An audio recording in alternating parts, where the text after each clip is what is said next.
Sebelum lanjut ke ceritanya, subscribe terlebih dahulu biar tidak ketinggalan episode selanjutnya. Yuk digas!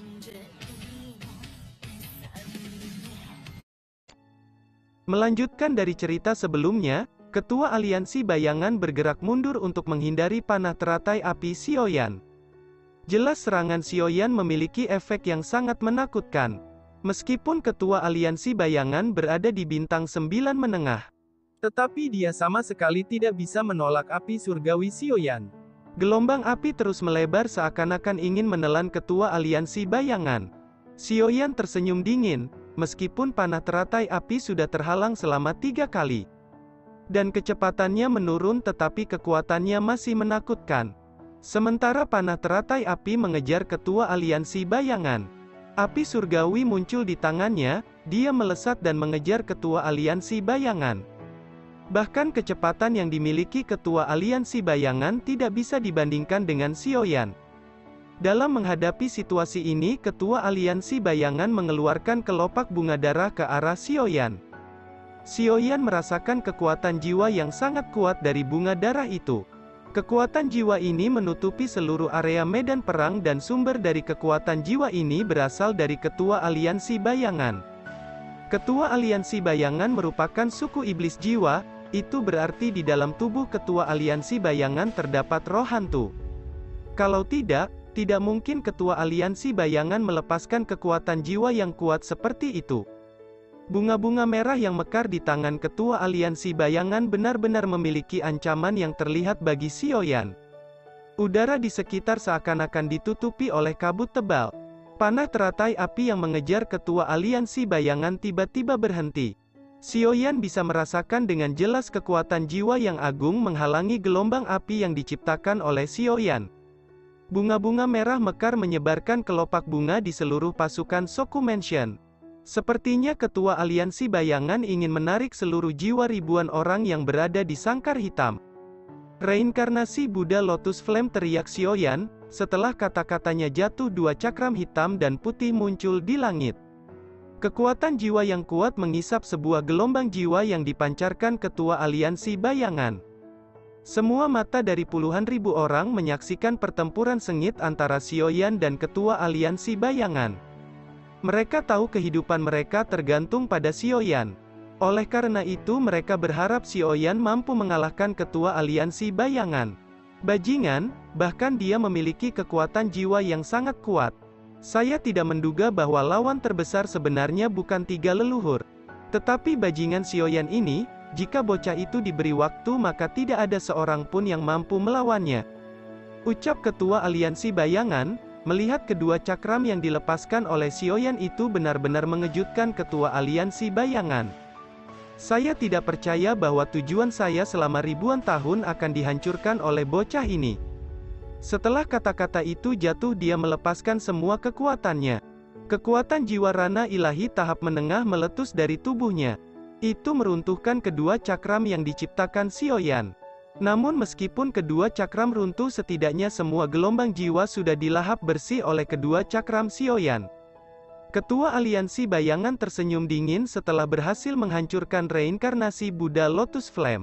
Dia menunjuk ke arah Xiaoyan, kelopak bunga sekali lagi muncul dan melesat dengan kecepatan seperti kilat saat menuju ke arah Xiaoyan. Saat kelopak bunga ingin menyentuh tubuh Xiaoyan, tiba-tiba kekuatan tak terlihat membungkus seluruh tubuh Xiaoyan. Xiaoyan perlahan-lahan mengulurkan jarinya dan menangkap kelopak bunga.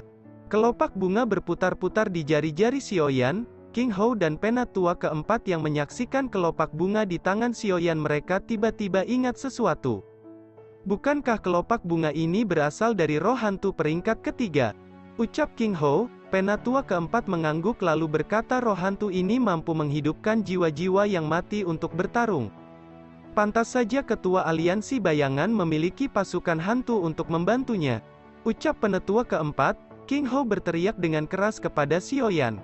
Saudara Xiaoyan, dia memiliki roh hantu peringkat ketiga. Dan roh hantu itu mampu menciptakan prajurit hantu. Anda harus lebih berhati-hati, ucap King Hou. Roh hantu peringkat ketiga ini sangat menarik. Gumam Xiaoyan. Xiaoyan mengerti akan kekuatan jiwa dari roh hantu. Oleh karena itu Xiaoyan tidak terkejut oleh kata-kata King Hou. Lagi pula Xiaoyan memiliki beberapa roh hantu di dalam tubuhnya.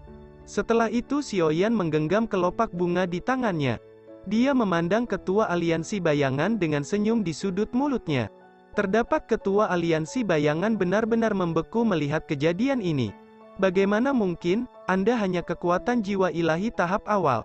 Tidak mungkin Anda mampu menghentikan kelopak bunga saya. Ucap ketua aliansi bayangan. Pada saat yang sama ketua aliansi bayangan mengayunkan tangannya dan ratusan kelopak bunga menuju ke arah Xiaoyan. Hal yang sama, ucap Xiaoyan menjentikan jarinya saat membakar semua kelopak bunga ketika berjarak 10 meter dari tubuh Xiaoyan. Setelah asap dan debu berangsur-angsur menghilang, Xiaoyan sudah membentuk panah tak terlihat. Kali ini panah yang tercipta merupakan kekuatan pertahanan yang tercipta oleh segel roh. Sekarang Xiaoyan mampu membuat pertahanan menjadi serangan. Panah teratai api yang diubah oleh Xiaoyan kali ini lebih kuat dari sebelumnya. Bahkan teratai api ini memiliki dua karakter, yaitu serangan dan pertahanan. Merasakan kekuatan yang sangat kuat, tubuh ketua aliansi bayangan bergetar. Puluhan rantai hitam yang ada di belakang ketua aliansi bayangan terjerat saat membentuk sosok Raja Jiwa Hitam Raksasa. Sosok raksasa hitam itu bermata merah dan menggenggam kapak besar darah yang sangat besar. Ia merupakan Raja Jiwa yang dipanggil oleh ketua aliansi bayangan. Tetapi setelah bertarung puluhan kali melawan Xiaoyan, dia tahu bahwa kekuatan Raja Jiwa Hitam masih kurang. Dia tiba-tiba berteriak keras ke arah langit, "Leluhur kuil dan saya membutuhkan bantuan Anda. Jika Anda tidak membantu saya maka Anda tidak memiliki kesempatan untuk balas dendam. Bukankah Anda benci Xiaoyan? Selama Anda membantu saya maka saya akan membunuh Xiaoyan." Teriak ketua aliansi bayangan, mendengar kata-kata membunuh Xiaoyan. Luhur kuil dan akhirnya merespon, "Saya bisa membantu Anda dalam pertarungan ini. Tetapi jika pertarungan sudah berakhir maka kita tidak memiliki hubungan lagi di masa depan." Ucap leluhur tua kuil dan ketua aliansi bayangan sedikit kecewa. Jika Jingwu peringkat kedua bergabung maka kekuatannya akan meningkat pesat. Tetapi pada saat ini ketua aliansi bayangan tidak mempunyai pilihan. "Baiklah, saya setuju dengan persyaratan Anda, adapun di masa depan saya tidak akan mempersulit Anda." Ucap ketua aliansi bayangan. Mendengar kata-kata ketua aliansi bayangan, leluhur tua kuil dan turun dari langit dan berhenti ke arah ketua aliansi bayangan. Sebagai leluhur tua kuil dan dia harus membalaskan dendam atas sebuah kematian yang dilakukan oleh Xiaoyan. Tetapi ketika melihat Xiaoyan sudah berada di bintang 9, leluhur tua kuil dan sedikit mengerinyit, dia berkata, "Ketua aliansi bayangan, saya hanya bisa sedikit mencegah Jingwu 7 warna peringkat pertama, tetapi jika untuk bertarung habis-habisan saya bukan lawannya." Ucap leluhur tua kuil dan, mendengar kata-kata leluhur tua kuil dan ketua aliansi bayangan mengerutkan kening. Sementara mereka berdua saling berdiskusi satu sama lain tentang bagaimana menghadapi Xiaoyan. Xiaoyan memandangi Raja Jiwa Hitam. Pada saat yang sama Xiaoyan menarik tali busur ke belakang. Memikirkan hal ini, ketua aliansi bayangan dengan cepat mundur untuk menjauh dari serangan Xiaoyan. Kekuatan yang selalu dibanggakan oleh ketua aliansi bayangan sekarang tidak layak dikeluarkan sejak Xiaoyan menembus Dodi bintang 9. Ketua aliansi bayangan merasa tertekan pada saat ini. Ketakutan akan kematian segera menyelimuti seluruh wajahnya. Panah ini sebenarnya mengunci ketua aliansi bayangan. Xiaoyan tiba-tiba tersenyum. Panah yang tidak terlihat melesat dengan kecepatan seperti hantu. Melihat serangan yang datang, ketua aliansi bayangan dengan cepat membentuk dinding besar yang tercipta oleh ratusan rantai hitam. Sedangkan leluhur tua kuil dan yang berubah menjadi Jingwu 7 warna menyemburkan bola api besar. Anak panah yang melewati Raja Jiwa Hitam, dia mengayunkan kapak besar dengan kedua tangannya. Tetapi kapak itu hancur dan anak panah menembus melewati kepala Raja Jiwa Hitam. Anak panah terus melesat dan bertemu dengan bola api yang dikeluarkan oleh Jingwu 7 warna. Tetapi itu secara mengejutkan dengan mudahnya menembus bola api dari leluhur kuil dan saat berikutnya anak panah menabrak dinding tebal ketua aliansi bayangan dan akhirnya meledak dengan kekuatan yang dahsyat. Suara ledakan yang keras membuat gendang telinga semua orang hampir pecah. Bangunan-bangunan di sekitar runtuh menjadi dasar gelombang ledakan ini. Seluruh kota Juchang mendengar suara gemuruh yang sangat keras. Semua orang mendongkak melihat gelombang angin yang sangat kuat. Pertempuran di medan tempur mencapai tahap yang menakutkan. Dinding besi yang diciptakan oleh ketua aliansi bayangan pecah oleh ledakan panas Sioyan. "Bocah sialan!" teriak ketua aliansi bayangan mencoba untuk lari. Dia merobek ruang untuk melarikan diri dan tidak peduli wajah apa yang dia miliki. Leluhur kuil dan yang melihat ketua aliansi bayangan melarikan diri. Dia juga mengikuti dari belakang. Sioyan yang lihat ini dia mendengus dingin. Dia adalah pemilik benua Dodi ini dan memiliki kendali mutlak atas alam ini. Sioyan merobek ruang dan muncul di belakang keduanya. Dengan cara seperti hantu, ketua aliansi bayangan sangat panik saat melihat Sioyan sudah berada di belakangnya. Ketua aliansi bayangan dengan cepat memasuki ruang kosong. Sioyan menghantam kaki ketua aliansi bayangan dengan sangat keras.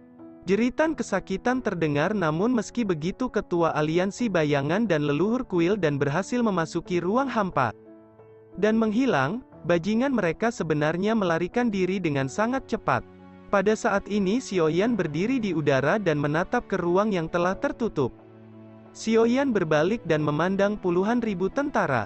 Tentara-tentara dari banyak pasukan bersorak saat Sioyan memandang mereka. Sangkar hitam yang dibentuk oleh ketua aliansi bayangan runtuh dan berubah menjadi fragmen-fragmen kecil dan menghilang. Kerumunan sangat bersemangat saat ini, mereka membungkuk dan menyebut nama Sioyan dengan keras. Kemenangan dari pertempuran panjang akhirnya didapatkan oleh Soku Mansion. Meskipun mereka tidak membunuh ketua aliansi bayangan atau leluhur tua kuil dan mereka tidak takut karena sekarang Sioyan mampu mengalahkan mereka berdua. Setelah sangkar hitam menghilang, pasukan inti menuju ke arah Sioyan. Zhen Zhongfu kata, "Sioyan, saya sangat berterima kasih kepada Anda telah menyelamatkan semua kehidupan yang ada di sini." Ucap Zhen Zhongfu. Pada saat yang sama Kaisar Monster King Hou dan kepala keluarga Warkap juga melangkah maju untuk berterima kasih kepada Sioyan. "Kalian semua tidak harus melakukan ini jika bukan karena kalian semua memberikan saya waktu. Tidak mungkin saya mencapai level ini sekarang. Kita harus mengobati pasukan yang terluka dan mengumpulkan mayat-mayat pasukan yang telah gugur." Ucap Sioyan. Seluruh pasukan mengangguk mendengar kata-kata Sioyan. "Saudara Sioyan, apakah Anda benar-benar berhasil menembus Dodi Bintang 9? Tanya King Hou. King Hou masih sulit percaya kalau Sioyan menembus Dodi Bintang 9. Jika seseorang ingin menembus Bintang 9, maka orang itu harus mengetahui Tao. Saat terjadinya bencana kuno, tidak ada seorang pun yang mampu menembus Bintang 9. Itu karena Tao disembunyikan di antara langit dan bumi oleh eksistensi tertinggi. Oleh karena itu King Hou penasaran apakah Sioyan benar-benar menembus Dodi Bintang 9. "Saya memang menembus Dodi Bintang 9, ucap Sioyan. "Apakah Anda menyadari Tao?"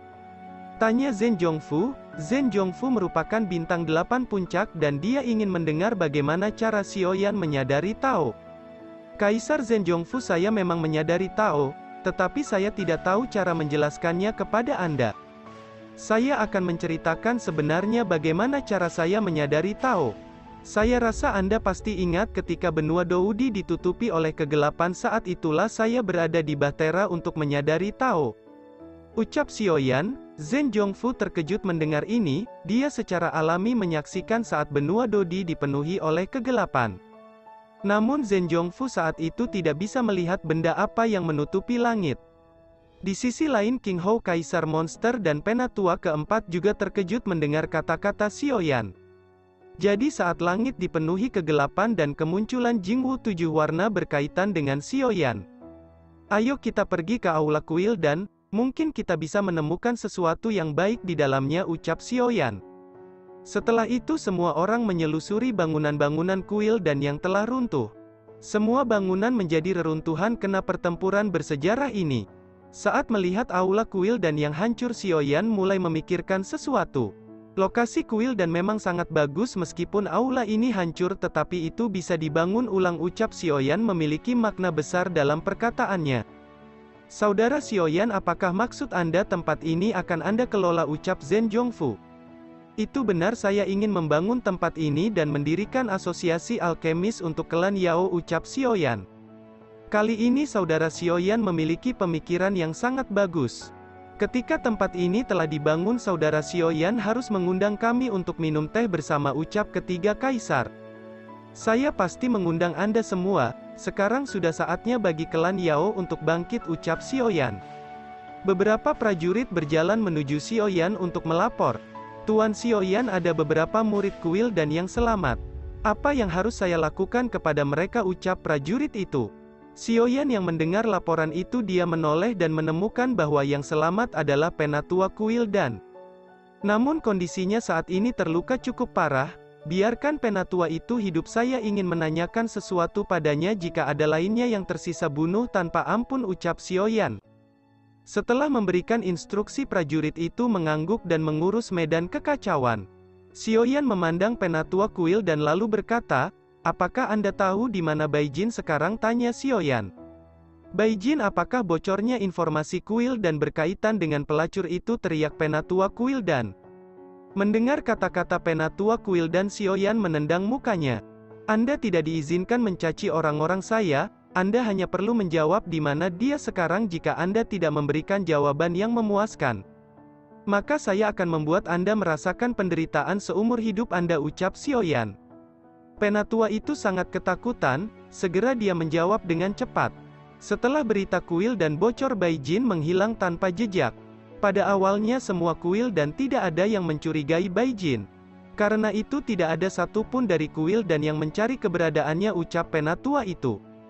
Hai, setelah mendengar jawaban dari penatua kuil dan, Xiaoyan menjentikan jarinya, tiba-tiba tubuh penatua kuil dan terbakar menjadi abu.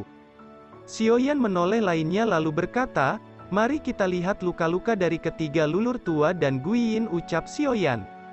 Meskipun ketiga lulur tua telah dirawat, tetapi luka-luka yang diderita ketiga leluhur sangat parah.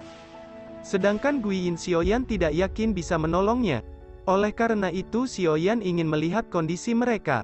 Semua orang mengikuti Xiaoyan menuju ke tempat ketiga leluhur tua dan Guiyin. Saat ini Xiaoyan melihat ketiga leluhur tua. Xiaoyan bisa merasakan kondisi leluhur baik-baik saja. Dia mengeluarkan ramuan penyembuhan dan memasukkan ke dalam mulut ketiganya. Wajah leluhur yang semula pucat berangsur-angsur pulih dengan ramuan yang diberikan oleh Xiaoyan. Xiaoyan mengalihkan pandangannya ke tubuh Guiyin. Saat ini tubuh Guiyin sangat mengenaskan. Dia tidak ada lengan dan banyak lubang di tubuhnya. Xiaoyan menghela nafas saat berkata, tidak ada jejak kehidupan di dalam tubuh Guiyin. Hanya ada beberapa jejak jiwa yang tersisa, ucap Xiaoyan. Mata Zhen Zhongfu menunjukkan jejak sedihan. Dalam pertempuran hidup dan mati, Guiyin benar-benar melakukan yang terbaik untuk menahan serangan musuh. Jika bukan karena Guiyin, mungkin banyak dari pasukan akan tumbang.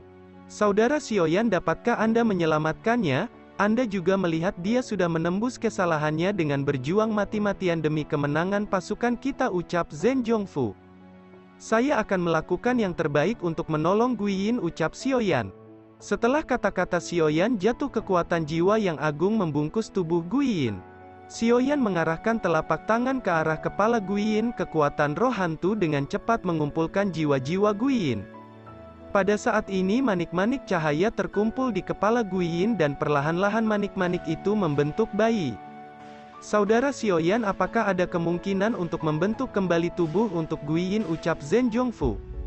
Itu sangat sulit, jiwa Guiyin sangat aneh, ini tidak seperti jiwa manusia normal. Saya takut tidak bisa membantu Guiyin, ucap Xiaoyan. Saudara Xiaoyan, sepertinya hanya menunggu Anda berada di tingkat dosian untuk bisa menghidupkan kembali Guiyin, ucap Zhen Zhongfu. Apa maksud dari Kaisar Zhen Zhongfu, tanya Xiaoyan dengan sedikit bingung. Di benua ini terdapat lautan emas, dikatakan bahwa di lautan emas ada buah 9 kehidupan. Selama Guiyin memiliki jiwa, dia dapat membentuk kembali tubuh dengan bantuan buah 9 kehidupan, ucap Zhen Zhongfu. Tiba-tiba sebuah suara terdengar di belakang mereka. Saya tahu di mana tempat buah 9 kehidupan berada, tetapi saya khawatir bahkan Anda tidak akan mampu menyelusuri tempat itu, ucap suara itu yang ternyata Nan Erming, dan film pun berakhir. Terima kasih udah dengerin Mimin sampai akhir.